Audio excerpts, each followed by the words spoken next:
আন্দোলনের নামে চালানো হামলায় দেশের যে ক্ষতি হয়েছে তা অপূরণীয় বলে মন্তব্য করে জাতীয় পার্টির একাংশের প্রধান পৃষ্ঠপোষক বেগম রওশন এরশাদ বলেছেন, দুর্বৃত্তদের দ্রুত আইনের আওতায় আনতে হবে।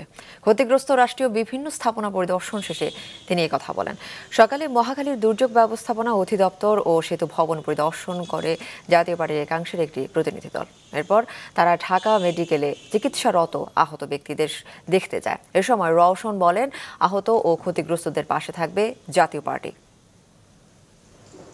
এই ক্ষতিগ্রস্তদের দেখতে হবে, প্রধানমন্ত্রীর কাছে বলতে হবে এই ক্ষতিগ্রস্তদেরকে